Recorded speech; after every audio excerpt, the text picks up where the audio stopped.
My name is Renata Calloway. I'm 44 years old, and for 9 years I was a senior systems analyst at Bellwood Logistics Group in Columbus, Ohio. On the Tuesday this story really starts, I was standing near the back of our company's annual all-hands meeting, holding a coffee I hadn't had time to drink, watching my boss walk up to a podium to accept an award for a project I had built alone over 5 months on nights I didn't bill for. His name was Grant Whitfield. He was 52, silver at the temples, the kind of man who shook your hand a beat too long so you'd remember how firm his grip was. He stepped up to that microphone, thanked his team without naming a single person on it, and said the words, "Innovation like this doesn't happen by accident." He was right about that much. It didn't happen by accident. It happened because I made it happen, and because for 9 years I had let him tell everyone else that he did. I clapped along with the room that day. I want to be honest about that. I clapped, and I smiled, and I told myself it didn't matter, the way I'd told myself that same lie probably 40 times before. But I'd started keeping a folder on my laptop 2 years earlier, a quiet one. And by that Tuesday, it was almost full enough to matter. I didn't know yet that a 26-year-old analyst, 2 departments over, was about to hand me the one piece I was still missing.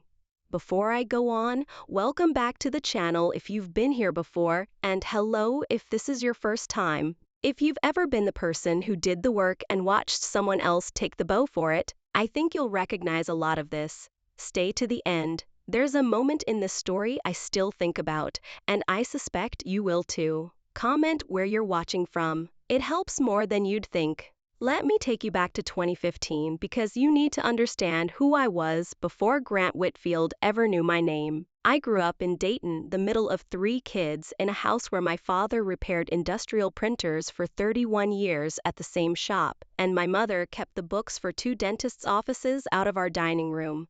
Ledgers stacked next to the good china we never used. I was the kid who fixed things, not because anyone asked me to, because I liked understanding why something had stopped working. My older brother Tim got the trophies, 3 shelves of them from travel baseball, dusted every Sunday like relics. My younger sister Danielle got the attention because she needed it more, or so everyone said, and because she cried easily and my mother couldn't stand to see her cry. I got handed the leaking faucet and the jammed VCR and, later, the family's tax software when it crashed every April at 11 at night, my father hovering behind me saying, "Just tell me what button." Nobody ever called me the favorite. Nobody called me the disappointment either. They called me the one who could figure it out. I didn't mind it. Growing up, it felt like a kind of quiet currency, being useful, being trusted with the actual mechanics of things while other people got to be charming. I remember being maybe 14, fixing our neighbor's garage door opener out of pure curiosity, and my mother saying to a friend on the phone, not unkindly, "Oh, that's just Ren. She likes to be the one who knows how things work." I heard likes to be and translated it privately, as doesn't need anything back for it. I carried that translation for 30 years without ever noticing I'd made it. I tell you all of that because it's the exact shape of what happened to me at Bellwood, 3 decades later, almost to the letter. I joined Bellwood Logistics Group in March of 2015 as a mid-level systems analyst, 2 years out of a rough divorce and hungry to prove I could rebuild a career from the ground up. I was 33. My ex-husband had been the kind of man who needed to be the smartest person in every room, and some quiet, tired part of me had walked into Bellwood already braced to meet another one. I found him within 18 months when I was folded into the Operations Strategy Division, working directly under a VP named Grant Whitfield. Bellwood itself was the kind of company that liked to describe its own culture as scrappy and results-driven. Phrases printed on posters in the break room next to a picture of a wolf pack, of all things, with the caption, "We move together." I remember thinking, my first week, that it was a strange image for a logistics software company to choose. Wolves don't actually share credit for a kill, not really, and neither, as it turned out, did most of the people who worked underneath that poster. The building itself was a converted distribution warehouse on the west side of Columbus. Exposed brick and industrial lighting, the kind of space designed to make everyone feel like they were part of something scrappy and important, even while the org chart underneath all that exposed brick worked exactly like every other org chart everywhere, quietly, predictably, in favor of whoever already had a title. I remember my second week there with total clarity. Grant took me to lunch, a rare gesture for him, I'd learn later, one he reserved for people he'd decided were worth the investment of his attention. Over a Cobb salad he barely touched, turning his fork slowly through the lettuce as he talked. He said, "I like having someone on my team who does the work instead of talking about the work. That's rare. I protect people like that." I believed him. I want to be honest about that too. I believed him for years, the way you believe a compliment that lands exactly where you're softest. The second memory, 6 months in, I redesigned a scheduling module that had been quietly costing the company money in overtime miscalculations. Nothing anyone had asked me to touch, just something I'd noticed while pulling a different report at 9 o'clock on a Thursday night. I brought it to Grant in a one-on-one, walked him through it for 40 minutes, sketching the logic out on the whiteboard in his office while he sat with his ankle crossed over his knee, nodding at the right moments. At the end, he said, "This is exactly the kind of thinking I need more of. Let me take it upstairs and get you the credit you deserve." He took it upstairs. The credit landed on him, in a single line in a quarterly ops report, scheduling inefficiencies identified and resolved under G. Whitfield's direction. I didn't clock it as a pattern yet. I clocked it as bad luck or an oversight or maybe, and this is the part that still makes me wince, I told myself he simply represented the team upward, and that this was just how corporate reporting worked. Somebody has to be the name on the deck. I told myself it didn't have to be my name for the win to be mine. The third memory is smaller, but it's the one I go back to most. There was a team dinner that winter, my first holiday party at Bellwood, at a steakhouse downtown with cloth napkins folded into little fans. Grant stood up, unprompted, glass raised, and told the table, "Renata's my secret weapon. Don't tell anyone." Everyone laughed. I laughed too. I remember feeling in that exact moment, warm all the way through, chosen, needed, safe, the way you feel when someone finally sees the thing about you that you were quietly proudest of and hadn't expected anyone to notice. I didn't understand yet that secret weapon is a description of a tool, not a person. A secret weapon, by definition, is not supposed to be seen.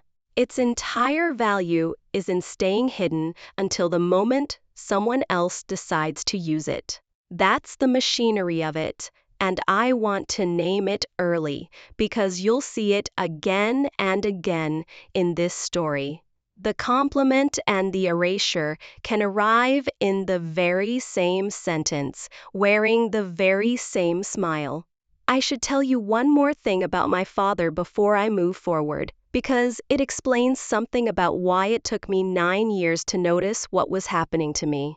When I was 17, I rebuilt the transmission logic on our family's ancient riding mower over a single weekend, working from a manual I had checked out of the library, grease up to my elbows. My father test drove it around the yard twice, nodded, and said, to nobody in particular, "Good, that's one less thing." Not "you're brilliant," not even "thank you," just relief that a problem had stopped being a problem. I didn't resent that at the time. I loved him, and I understood, even then, that he simply wasn't a man who handed out praise easily. But I carried that exact transaction into my adult working life without ever examining it. Solve the problem, absorb the relief as your reward. Don't ask for anything more specific than that. Grant Whitfield, whether he ever knew it or not, walked into a workplace already populated by a 33-year-old woman who had been trained her entire life to mistake one less thing for gratitude. The first incident I can put a real number on happened in the fall of 2016. I'd built on my own initiative a routing optimization model that reduced empty mile fuel waste across our client fleets, the kind of project that starts as a personal itch. A Saturday spent with a spreadsheet because a number in a report hadn't sat right with me. When it went live for our 3 largest accounts, it saved those clients a combined $340,000 in annual fuel costs, a number I know exactly because I calculated it myself in a spreadsheet I still have, dated October 14, 2016. Grant asked me to send him the raw analysis just so I have it for my files. I did, the next morning, without a second thought. 2 weeks later, he presented it to the executive board as an initiative my team has been driving. And the word team did a lot of quiet work in that sentence, because in the deck itself, on the slide with my model's actual output charts I had formatted, in the color palette I always used, there was no name at all except his, small, in the corner, as presented by G. Whitfield. When I saw the deck afterward, he'd left it open on a shared drive by accident, one Friday when he'd rushed out early for his daughter's soccer game. I felt something cold settle in my stomach.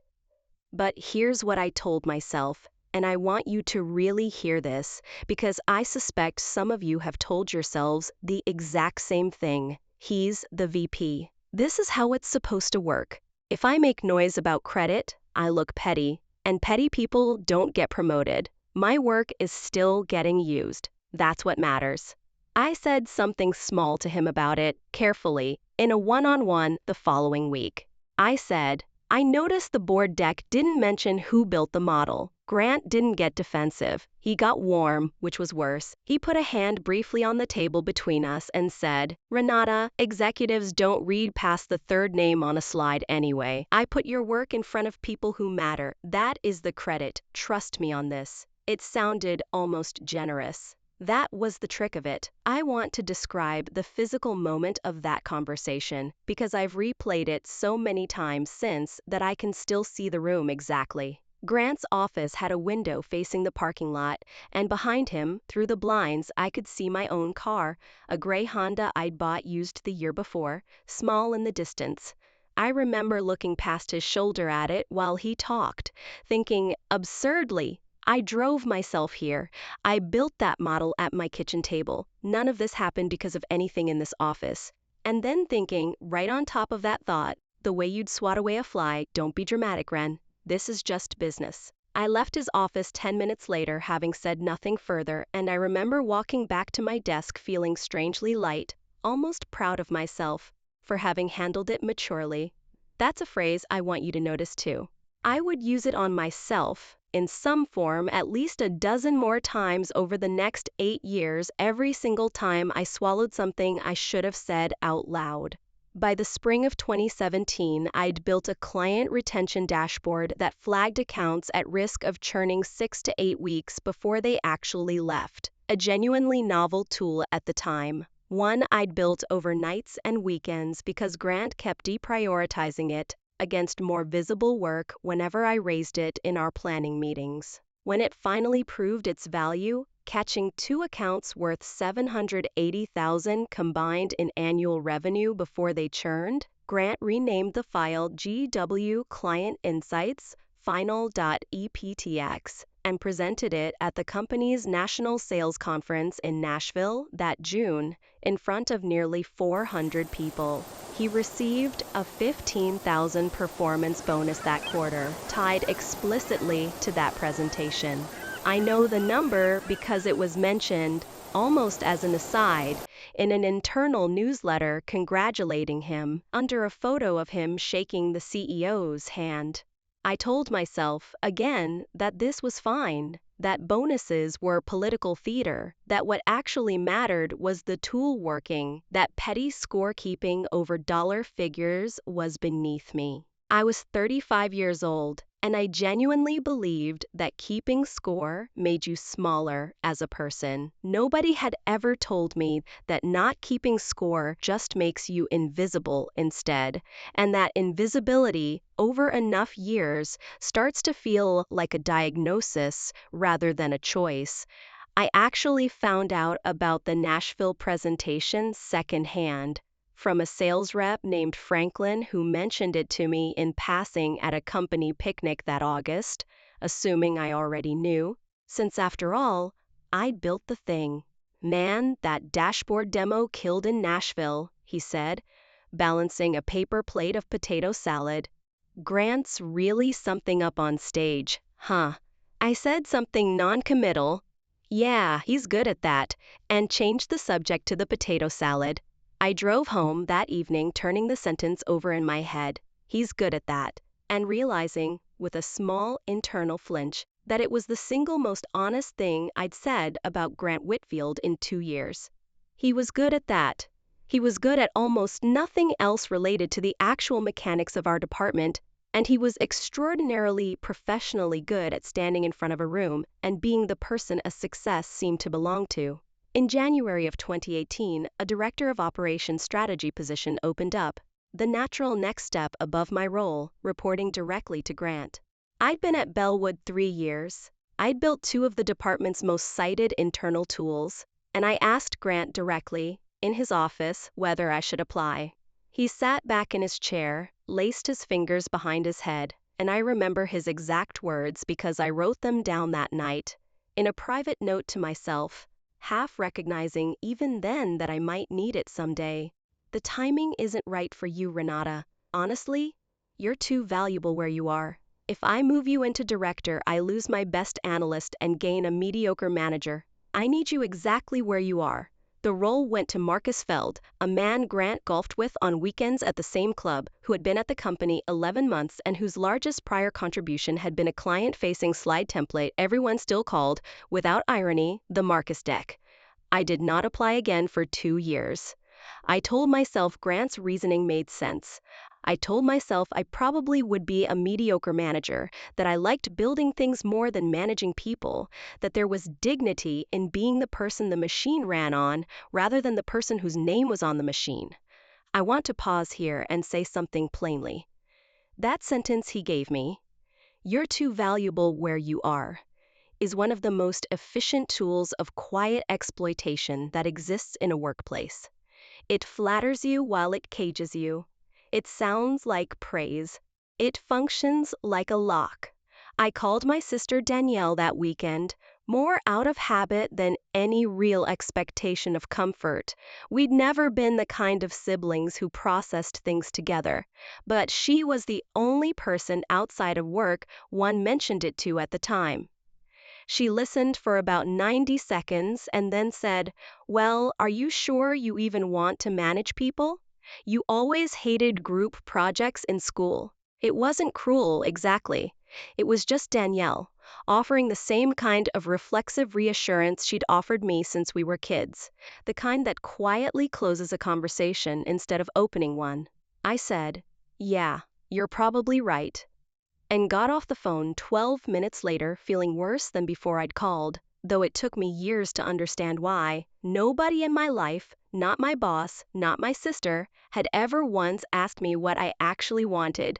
Everyone, myself included, had simply told me what I probably didn't. That autumn, I designed a warehouse automation proposal, inventory flow logic paired with predictive restocking, that, once implemented at our 2 largest distribution hubs, was projected to save $1.2 million annually in labor and shrinkage costs. I'd spent 4 months on it, including a full week shadowing floor supervisors at our Groveport warehouse at 5 a.m., taking notes on a clipboard because I didn't want to be the analyst who designed floor systems from an office 2 stories up without ever touching the floor. Grant took it to CEO Diane Okafor directly, and I only found out how it was framed because Priya Anand, a coworker 2 cubicles down who'd become something close to a friend, forwarded me a screenshot of the company newsletter with a single line of commentary. "Did you see this?" The newsletter quoted Grant, "This is the culmination of my 5-year vision for the warehouse division." 5 years. I'd been there 4. Priya was the first warmth in this story I want you to remember, because she matters later. She'd joined Bellwood a year before me, in a different reporting line, which was probably the only reason she'd survived long enough to notice patterns the rest of us were too close to see. She didn't tell me to fight it. She just said, quietly, over coffee that Friday, stirring a sugar packet she never actually poured in, "I've watched him do this to 2 other analysts before you. Neither of them lasted long after they figured it out. I just want you to know I see it even if nobody else does. I asked her, carefully, why she'd never said anything to anyone above Grant. She looked out the window of the little coffee shop across from our building for a second before answering. Because the year I almost did, my husband had just been laid off from his own job, and we had a mortgage and a kid starting kindergarten, and I told myself I'd say something once things were more stable at home. She paused. Things are never entirely stable, Renata. That's the trap. There's always a reason this particular year is the wrong year. I didn't understand, in that moment, how much I'd end up using that exact sentence on myself over the next 5 years. I only understood it in hindsight once it was already too late to say I hadn't been warned. I told her I was fine. I believed it when I said it. That warehouse week itself is worth lingering on for a moment, because it's one of the only times in this whole story I remember feeling something close to pure satisfaction at work, uncomplicated by any of what came after. I was up at 4:30 in the morning for 5 straight days, driving to Groveport in the dark, standing on the warehouse floor in a borrowed hard hat, while forklifts moved around me, talking to supervisors named Reyes and Tammy who'd worked that floor for a combined 30 years and knew things no spreadsheet could tell me. Tammy in particular walked me through exactly where the current restocking logic failed twice a shift, gesturing at a specific shelving row with real irritation in her voice. It's been doing this for 3 years. Nobody upstairs ever asks us before they change anything. And I remember thinking, standing there in the cold of the loading dock at 5 in the morning, this is the part of the job nobody can take from me. The actual understanding, the actual work. I was wrong about that as it turned out, but I want you to know I felt it fully, at least once, before I was wrong. I want to give you 1 full year where almost nothing happened, because that's true to how this works. Exploitation doesn't escalate in a straight line. It has quiet seasons, seasons where you almost forget, where you get a modest raise and a great job this year in your review, and you think, maybe I was overreacting. 2020 was mostly quiet, in that sense. Grant gave me a 4% raise and told me I was the backbone of the department. I let that sentence sit in my chest like something warm for a week.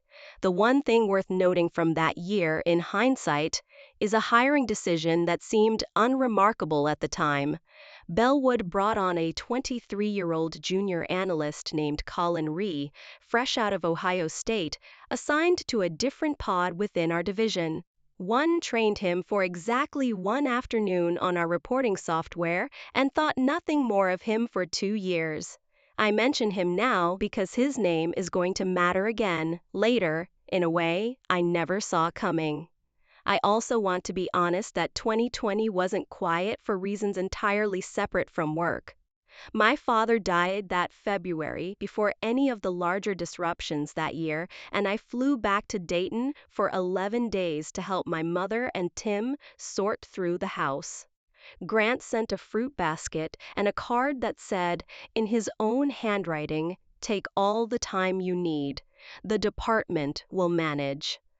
I remember appreciating the sentiment and, at the exact same time, noticing that the department will manage was doing a version of the same math it always did, reassuring me that my absence wouldn't be a problem, without ever once acknowledging what my presence had actually been worth.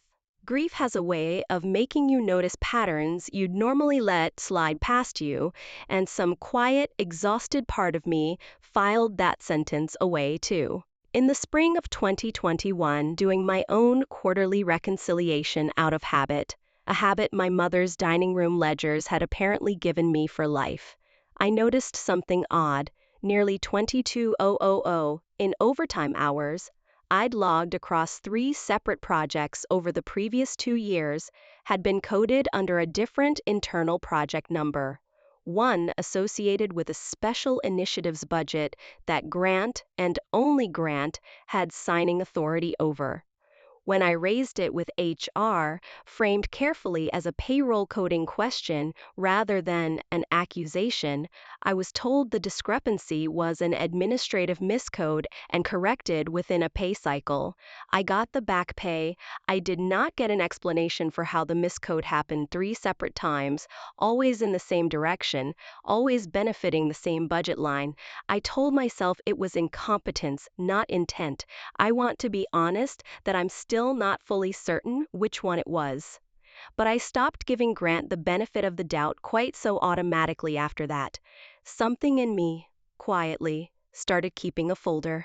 The HR representative I spoke with, a kind, overworked woman named Bethany Cho, actually said something to me in that meeting that I didn't fully appreciate until years later. After confirming the correction would go through, she paused, glanced at her closed office door, and said, quieter than the rest of the conversation, "For what it's worth, you're not the first person from that division who's come to me about a coding issue tied to Grant's budget lines."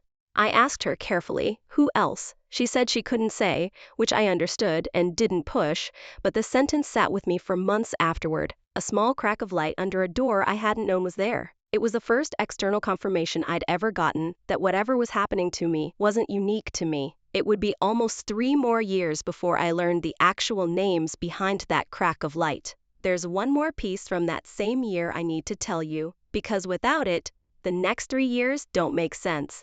That November, about 6 months after the overtime correction, I actually drafted a resignation letter. I didn't send it. I want to tell you why, because I think it's the most honest hinge point in this entire story. I'd been offered an informal conversation with a competitor, a smaller logistics tech firm out of Cincinnati, through a former coworker who'd left Bellwood 2 years earlier. Nothing formal, just coffee. Just let me know if you're ever looking. I came home that night and actually wrote the letter, sitting at my kitchen table with a glass of wine I didn't finish, and I felt for about 18 hours genuinely lighter than I had in years. Then Grant, who somehow always seemed to sense exactly when my attention was drifting, called me into his office the next morning for what he framed as just a check-in. He said, without any preamble, "I've been meaning to tell you, I'm putting your name forward for the President's Circle recognition this spring. First time in company history we've done it for someone below director level. I had to fight for that, Renata.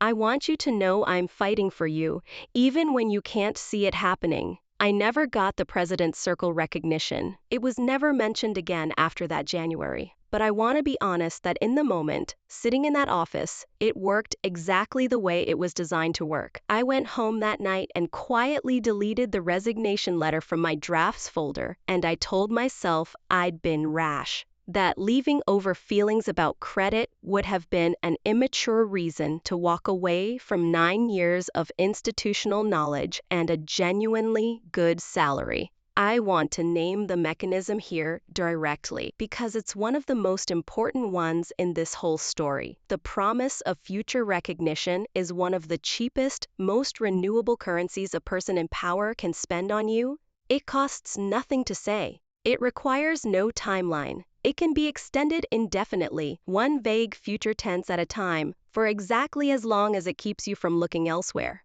I stayed 3 more years, in part chasing a sentence that was never going to become a real thing. In late 2022, I led the technical negotiation for what became our largest single client contract in company history, a $4.3 million annual agreement with Meridian Freight Partners.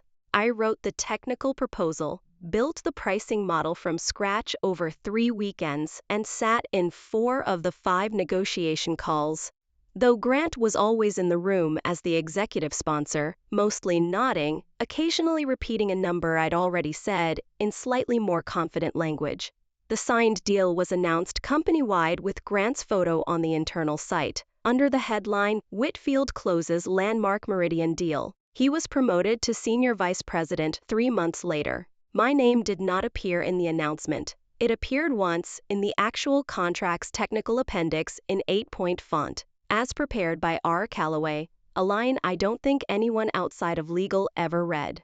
At the small team dinner celebrating the deal, Grant raised a glass and said, None of us close a deal like this alone, but somebody has to be the one who steers the ship. It's a good line, it sounds humble, it even sounds true.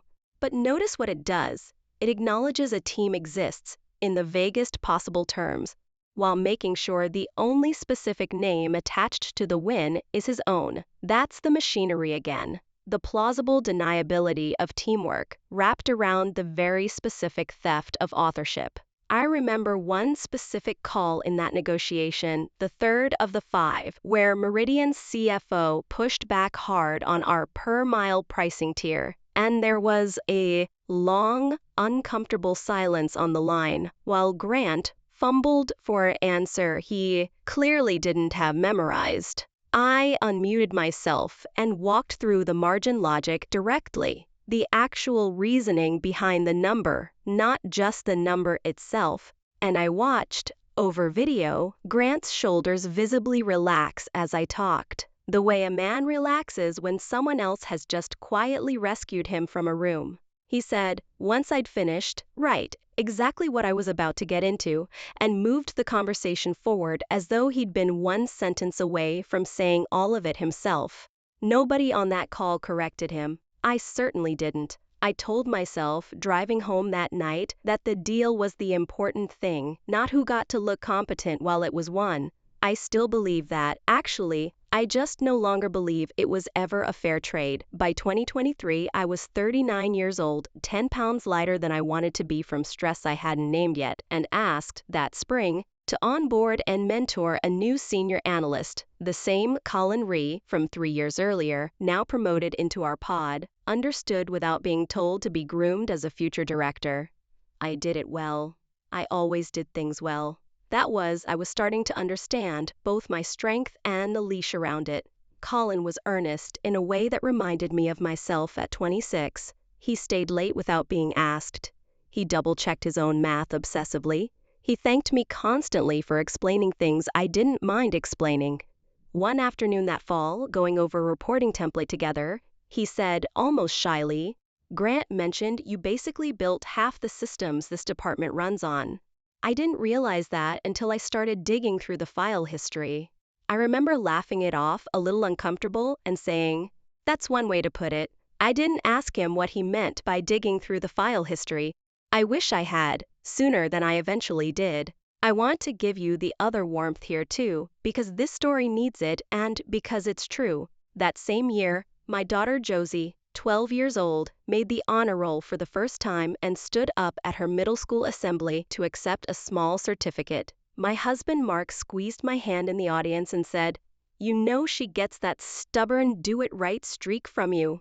I cried a little, in the good way, the way you don't need a reason for. Whatever was draining at work, that stayed full, which brings me back to where this story opened. In the fall of 2024, Grant Whitfield was nominated for Bellwood's Innovator of the Year Award, an honor voted on partly by the executive board and partly by a company-wide survey. His nomination packet, which I obtained a copy of much later, cited 3 projects by name: the fuel routing model, the client retention dashboard, and the warehouse automation proposal. All 3 were mine. All 3 had his name on the file. I found out about the nomination the way I found out about most things by then, secondhand, from the company's internal newsletter, this time a short blurb announcing the 4 finalists for the award, alongside small headshots. Grant's photo showed him in a navy blazer, arms crossed, smiling the exact smile he used in every internal announcement photo. A smile I'd started to recognize as a kind of uniform. Underneath his name was a single line of description: Grant Whitfield, SVP of Operations Strategy for Sustained Innovation across 3 major initiatives spanning nearly a decade. He'd extended the timeline even further this year, folding in work I'd delivered as far back as 2016 into a single unbroken narrative of his own vision. I want to tell you honestly that by this point I wasn't naive anymore. I understood the pattern completely. I could have recited it to you like a recipe, could have told you the exact rhythm of the compliment and the erasure, the vague team language, the flattering cage of "you're too valuable where you are," And I still almost let it happen because naming a pattern and having the nerve to interrupt it are two very different muscles, and I had spent 9 years building only the first one. I remember sitting at my kitchen table the night that newsletter went out, staring at his photo on my phone and feeling something I hadn't expected, not rage exactly, but a kind of exhausted, almost clinical recognition, the way you'd feel reading a diagnosis you'd already privately suspected for years. I didn't do anything that night. I just sat with it and went to bed and told myself, one more time, that it probably didn't matter. It was 3 days later that Colin came to my desk. The thing that changed everything wasn't dramatic. I want to tell you that clearly because I think we're conditioned to expect a scream, a slammed door, a scene. It wasn't like that. It happened in two pieces, 4 days apart, and neither one on its own would have been enough. The first piece came from Colin. It was a Monday afternoon in October 2024, and he stopped by my desk after a meeting, visibly hesitant, holding his laptop against his chest like a shield. "Can I ask you something that might be weird?" he said. I told him, of course. He said he'd been asked quietly by Grant to start leading point on the next phase of the client dashboard. My dashboard, 7 years old at that point, still running exactly as I'd built it, for an upcoming board presentation, and that Grant had specifically told him, "Don't loop Renata in on the framing, just the technical handoff. I want this one to read clean." Colin said he didn't fully understand what read clean meant, but it had sat wrong with him enough that he wanted to tell me before he did anything with it. "I don't want to be the guy who does what you've apparently been dealing with for years," he said. I did some digging into the file histories last spring, once I actually understood what I was looking at. I should have said something sooner. "I'm sorry." I asked him, as gently as I could manage, what exactly he'd found when he went digging. He said he'd noticed, almost by accident, that half the templates and models our whole pod used day to day carried creation dates years before Grant's name ever appeared attached to them anywhere official. The dashboard's underlying file properties said 2017, but every internal reference to it said Whitfield Client Insights Framework. He said he'd assumed at first there was some reasonable explanation, a rename during a systems migration, something boring and administrative. Then he'd cross-referenced 3 other files the same way and found the exact same gap, always in the same direction, never once the other way around. "That's not a coincidence you stumble into 3 times, he said. "That's a habit." I remember standing there at my desk, coffee gone cold in my hand, thinking that a 27-year-old had just described, more precisely than I ever had out loud to another human being, the exact shape of 9 years of my own life. I thanked him. I told him it wasn't his to apologize for. I didn't tell him how much that sentence, "I don't want to be the guy who does what you've apparently been dealing with," quietly wrecked me for the rest of that afternoon, because it meant the pattern wasn't hidden at all. It was visible enough that a 27-year-old 3 years into his career had noticed it in an afternoon of casually checking file properties. The second piece came 4 days later, that Thursday, and it's the one I'd already been half braced for without knowing it. I was covering Colin's inbox while he was out sick, forwarding a client email that had landed in the wrong queue. I opened an email thread to find the right recipient and saw my own name in a message chain I hadn't been copied on. It was an internal thread between Grant and another VP, Todd Baumgart, from 8 months earlier about the Meridian contract renewal. Near the bottom, Grant had written, "Keep R. Calloway's name off the renewal deck entirely. If Diane sees her name attached to another big win this year, she's going to start asking why she's not a director yet, and that conversation doesn't go well for me. Just route it through my office like always." I read it twice. Then I closed the laptop, sat very still at my desk for what felt like a long time, and did not cry, and did not confront anyone, and did not say a single word to Colin when he messaged me an hour later, still homesick, to say thank you for covering his inbox. I want to name what that email actually did, because it's the hinge the whole story turns on. It proved this had never been an accident of corporate reporting, or a busy executive's shorthand, or just how these things work. It proved intent. 9 years of the timing isn't right, and executives don't read past the third name collapsed, in one sentence, into a man explicitly protecting his position by making sure I never got visible enough to threaten it. And Colin's conversation, 4 days earlier, proved it wasn't even subtle anymore. It was becoming a habit he was training the next person into.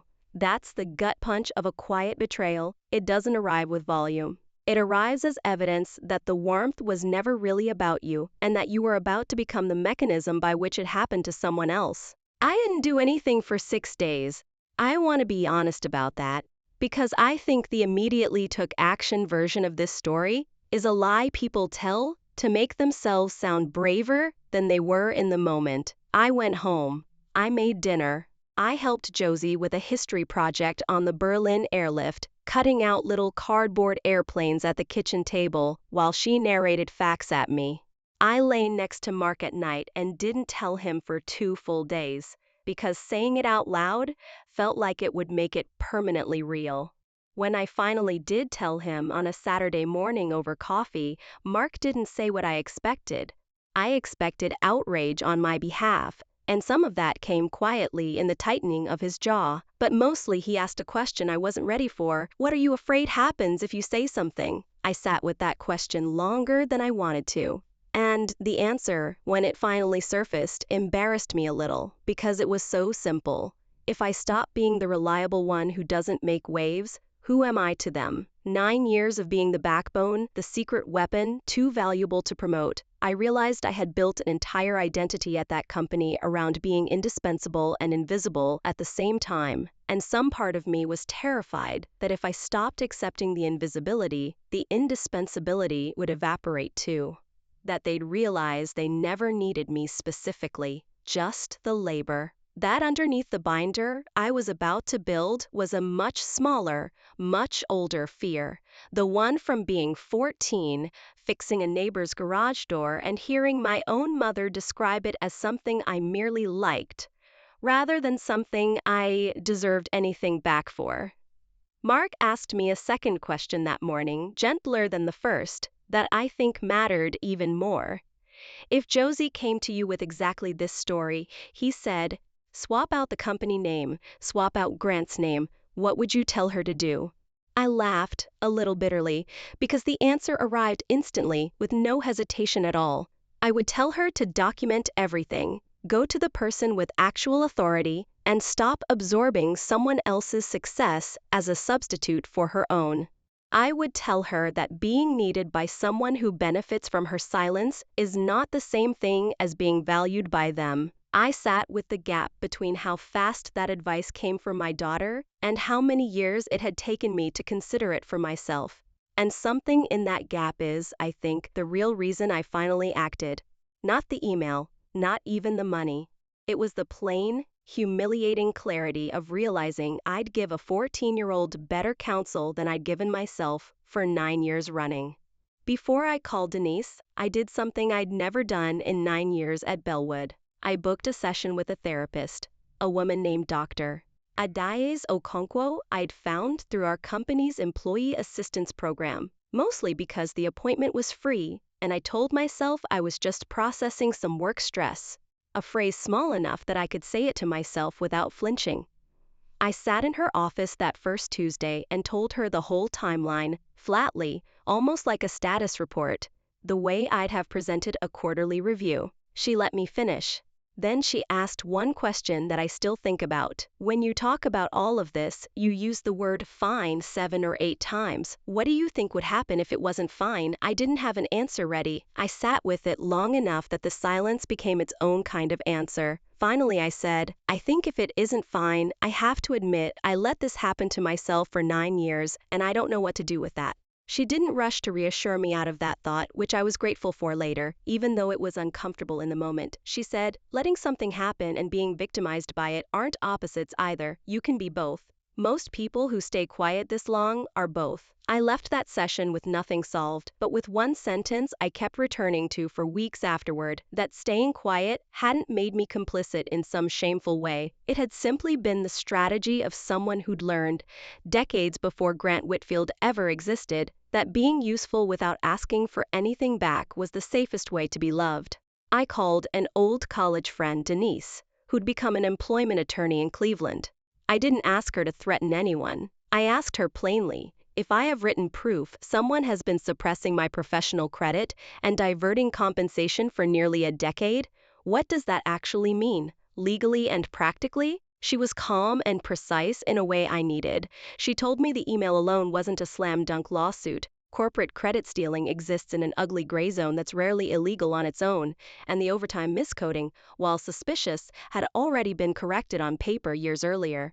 You don't need to build a legal case, she said. You need to build an undeniable one. There's a difference. And honestly, the undeniable one usually works faster. I asked her what she meant, specifically, and she laid it out the way only a lawyer who's watched this play out 100 times can. A legal case takes years, costs money you may never recover, and forces you to relive every slight in a deposition room in front of the very people who hurt you. An undeniable case, on the other hand, just needs to make the cost of continuing to lie higher than the cost of admitting the truth in front of the one audience that actually has the power to act, which, in most companies, is not a courtroom.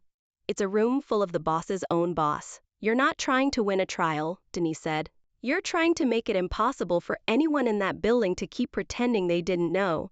She also told me something I didn't expect, which was to make sure I had another job offer or at least a real financial cushion lined up before I did anything, not because you'll necessarily need it, but because walking in with a plan B changes how steady your own hands are when you open that binder. I didn't have another offer. I did, quietly, update my resume that same week for the first time in 9 years, and the act of doing it, of admitting on paper that I was employable somewhere that wasn't Bellwood, did something to my nerve that I hadn't expected. It made the binder feel less like a bomb I was about to detonate under my own life, and more like a door I was finally allowed to open. So I did. Over the following 10 days, quietly, methodically, after Josie went to bed, I built a binder, a real physical binder, because I wanted something a person could hold and turn pages of, something that couldn't be argued with the way a verbal claim could, dated project files with my name in the metadata.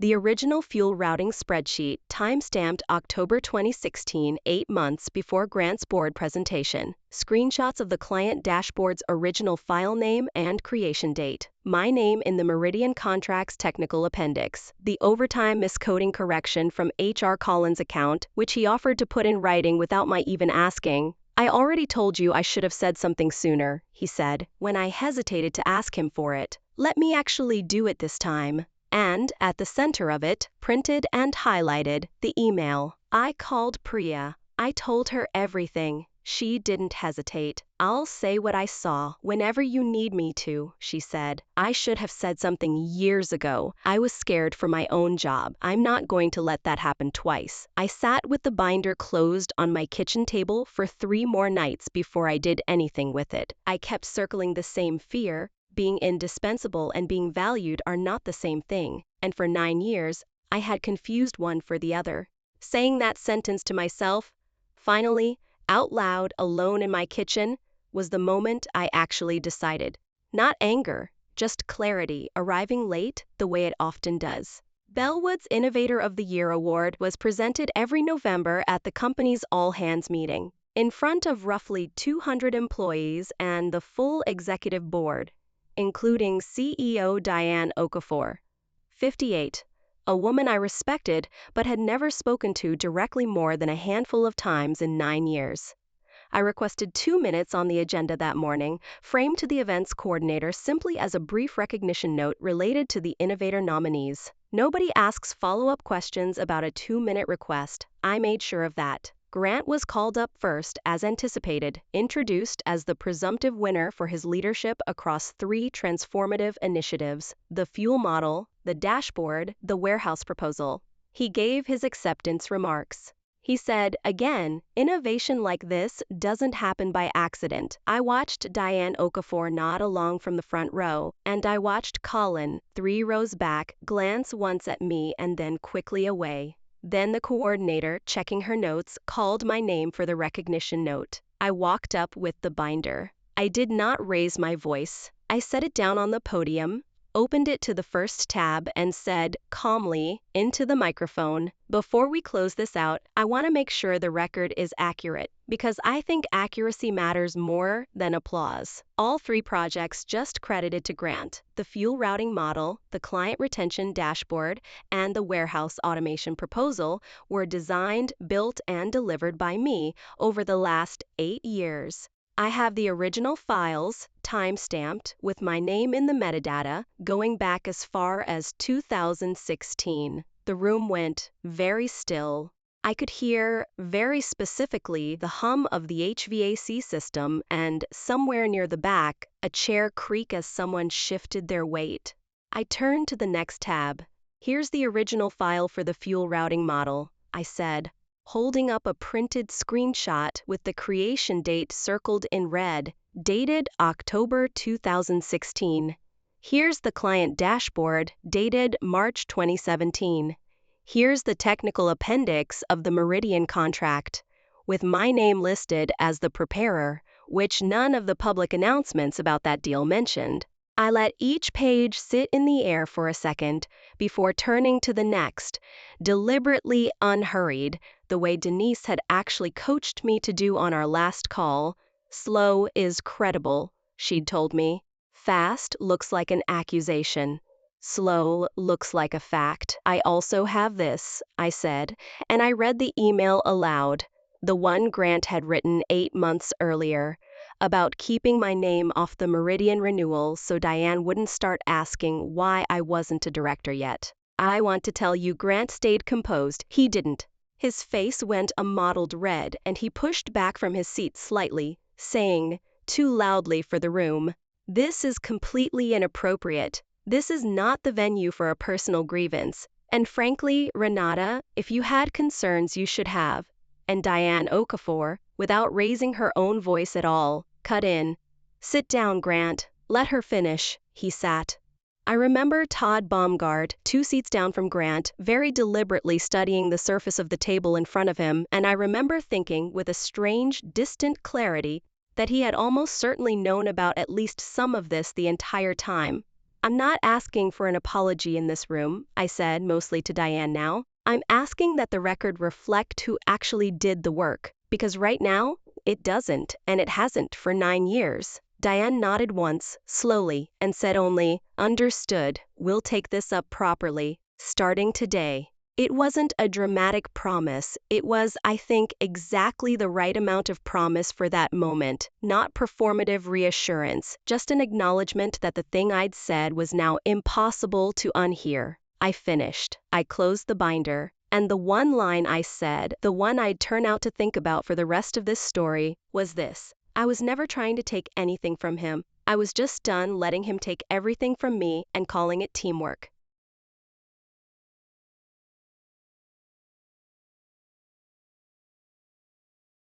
Grant did get tearful near the end, not performed, I don't think, genuinely rattled, and said, quieter now, almost to himself, into a microphone he perhaps forgot was still live, "I built this division. One needed the wins to look like mine, or I was never going to survive up there." It was the closest thing to honesty I ever heard from him, and I want to give him that. Underneath 9 years of quiet theft was a man who was, in his own way, also afraid of becoming replaceable. That doesn't excuse what he did. But it's true, and I don't think this story is honest if I pretend he was simply a cartoon. Diane called an early recess right after that, walking straight to the small conference room off the main hall, gesturing for Grant, then for me, then for HR's Bethany Cho to follow her. The 200 people left in the main room did what 200 people always do when something like that happens in front of them. They didn't quite go back to normal. I heard, secondhand, that the murmuring lasted a full 20 minutes before anyone thought to restart the agenda. Priya found me in the hallway outside the conference room before I went in, squeezed my arm once, hard, and said only, "I'm so proud of you I could cry, and I will not be doing that in this hallway." Colin, a few feet behind her, didn't say anything at all. He just nodded at me, once, the way you'd nod at someone across a distance too far to speak, and I understood it perfectly. Nothing resolved in that room, and I want to be clear about that because tidy endings make for good television and bad honesty. Grant was placed on administrative leave within the hour. An internal investigation ran for 6 weeks, during which 2 other former analysts I'd never met, the 2 Priya had mentioned back in 2019, whose names I finally learned were Sarah Delgado and an analyst who'd left the company entirely, a man named Owen Priest, were contacted and independently confirmed near-identical patterns from years earlier. Grant resigned in December rather than face a formal termination review. Bellwood, like a lot of companies, preferred the quieter paperwork of a resignation to the messier paperwork of a firing. Diane Okafor called me into her office the following week. Her office was smaller than Grant's, I noticed. No big window facing the parking lot, just a wall of framed photos from company milestones going back a decade. She apologized, plainly, without excuses, and said she'd want to understand, going forward, how something like this operates for 8 years without anyone above him noticing. I told her honestly, it operates because the person underneath it keeps deciding every single time that peace is worth more than credit, and because the people around that person are usually too afraid for their own positions to say anything until someone else goes first. She didn't try to argue me out of that. She sat with it for a moment, then said quietly, "I think I owe you a harder question than an apology. Why didn't you come to me directly, years ago?" I told her the truth, that I hadn't been sure, until that email, that there was anything to bring her that wouldn't just sound like a disgruntled employee complaining about not getting enough applause. I needed something undeniable, I said. For years, all I had was a feeling. She nodded slowly and wrote something down on a legal pad, and I found out later, secondhand, that the note became part of what shaped the company's new internal reporting channel for exactly that kind of undeniable but hard-to-prove complaint. She offered me the director role that had gone to Marcus Feld 6 years earlier. I asked for 3 weeks to think about it, which surprised her, I think. I could see her expecting an immediate yes, the same way everyone had always expected quick, grateful compliance from me. I took the 3 weeks anyway. I spent part of that time talking it through with Mark at our kitchen table, and part of it in one more session with Dr. Okonkwo, where I said out loud, "For the first time, I think I'm afraid that if I take this job, I'll spend the next 10 years proving I deserved it. The same way I spent the last 9 proving I deserved to keep the job I already had." She asked me what I thought the actual difference was this time. I said, "This time, at least, my name is already on the door." I said yes in the end, but slowly, on my own terms, which mattered to me more than I expected it to. Not everything mended. Marcus Feld, who'd held that director seat for 6 years on the back of relationships more than results, was quietly moved to a smaller regional division. He has not spoken to me since, beyond what's required in meetings, and I don't think he ever will. That's a loose thread I've made peace with. Grant emailed me once in January, a short message that said only, "I hope you get what you actually wanted out of this." I never answered it. I don't know if I ever will, and I've stopped feeling like I owe myself an answer to that question on any particular timeline. Priya got the promotion that should have gone to her 2 cycles earlier under the new, far more explicit attribution policy the company rolled out that spring. Every project file now requires a named lead, verified against original creation metadata, visible on every internal deck. It's a small, unglamorous change. It's also the kind of change that would have saved me 9 years if it had existed in 2015. Colin, for what it's worth, was the one who suggested the metadata verification requirement in the first place, in a memo he wrote to the new interim VP without telling me beforehand. When I asked him about it later, half joking that he was turning into me, he said, "No offense, but I'd rather build the guardrail than end up needing one or almost putting someone else through what you went through because I didn't say anything fast enough." I think about that sentence more than almost anything else that came out of this whole year. The redemptive thread I want to leave you with, though, is Josie. 6 months after all of this, she came home from a group science project, frustrated because a classmate had presented their shared trifold board to the class and said, "I did this," without mentioning her name once. She told me about it at dinner, expecting sympathy. Instead, she said, almost casually, "I just told the teacher directly that I built the data section, with dates on my draft, to prove it. Like you taught me." I hadn't taught her that on purpose. I just finally lived it once in front of her at an age when she was watching closely enough to learn it. I want to leave you with one more small scene, because I think it says more than any summary could. About 4 months into the new role, I was rearranging my office, my actual office now, with a door that closed, a strange enough novelty on its own after 9 years in an open pod, and I found, in a box of old files I'd finally been allowed to bring up from a storage closet downstairs, the very first spreadsheet I ever built for that fuel routing model, printed out and stapled, dated October 2016. Someone, years ago, had scrawled a note in the corner in Grant's handwriting, "Good work. Keep this quiet for now. I want to time the rollout right." I remember standing there holding that piece of paper, 8 years old, and realizing that the instruction to stay quiet hadn't been an accident or an oversight even back then. It had been the very first sentence of the entire pattern, written down in his own hand, and I had simply never seen it because I hadn't yet learned to look for it. I didn't feel angry reading it. Mostly I felt a kind of settled, quiet confirmation, the way you feel finding the very first domino long after all the others have already fallen. I taped that page inside the front cover of a new binder I keep now, empty except for that one sheet, on a shelf behind my desk where I can see it.